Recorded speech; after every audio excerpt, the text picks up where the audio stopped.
l'hypothèse de ce livre est une idée toute simple, c'est qu'on parle beaucoup d'entrepreneuriat dans notre discipline, mais l'entrepreneuriat ne va pas de soi finalement, parce que il n'y a pas si longtemps que ça, il n'y avait même pas de ministère de la PME. Je ne suis pas sûr que les gens aient bien intégré qu'on est dans une société schumpeterienne.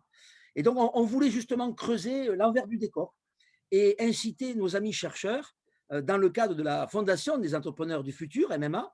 On avait lancé un appel dans une journée FNEJ avec Eric Fembel, qui est co-directeur de l'ouvrage avec moi, de Neoma.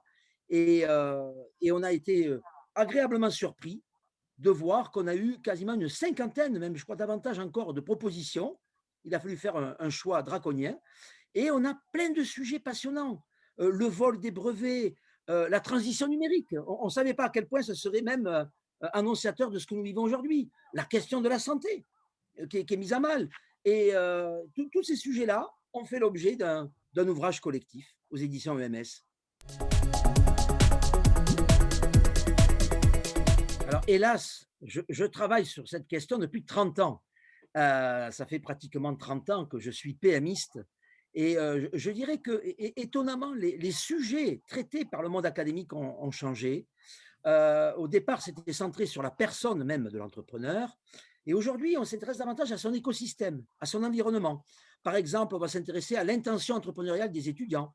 On va s'intéresser aux stratégies d'accompagnement. Je pense aux travaux de Sylvie Samut ou de Karim Messeghem ou de Didier Chabot.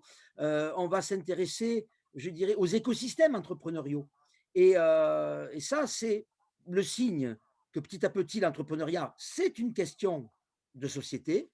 Mais je dirais que, quelles que soient les périodes, les PME demeurent.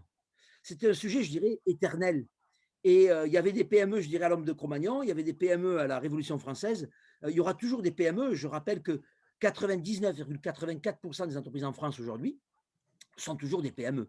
Donc, malgré les changements et la crise que nous vivons aussi, la crise Covid, incite à s'intéresser à ces changements-là.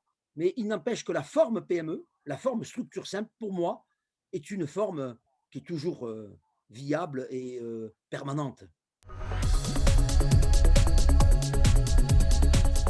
Alors, les conseils que je donnerais aux jeunes chercheurs, c'est quand même de ne pas oublier l'objet principal qui est l'entrepreneur. C'est très intéressant de savoir si les étudiants veulent devenir entrepreneurs. C'est très intéressant de s'intéresser à l'intrapreneuriat dans les grands groupes, c'est-à-dire à l'entrepreneuriat des salariés. Mais quand même, n'oublions pas la figure centrale de l'entrepreneur en entrepreneuriat.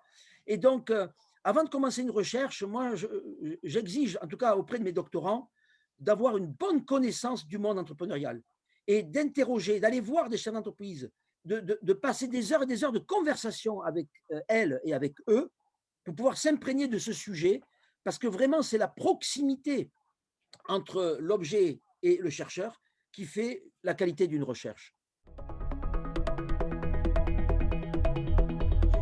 J'ai deux ouvrages qui me tiennent à cœur. Aujourd'hui, un ouvrage qui fera la synthèse de mes 12 ans de travaux en faveur de la santé des entrepreneurs.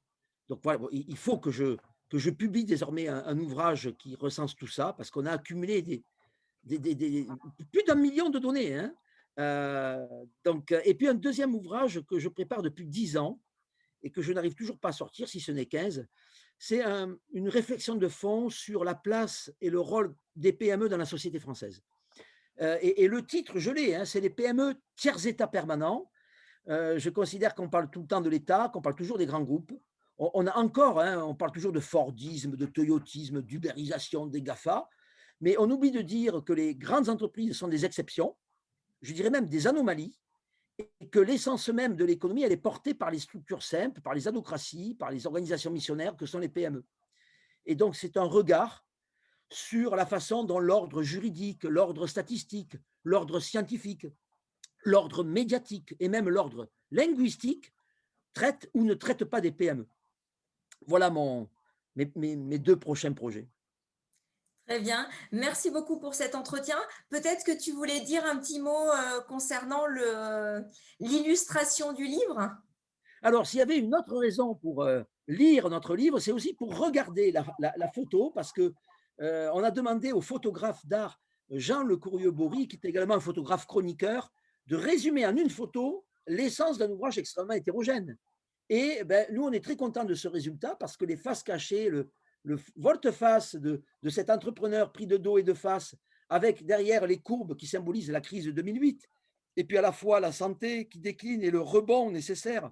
Hein, il y a les travaux de Gérard Desmaisons et de Bernard-Marie Augustin sur le rebond. Tout ceci, ou de Sonia Boussaguet sur la santé, tout ceci est condensé en une photo. Eh bien, moi, je dis chapeau l'artiste.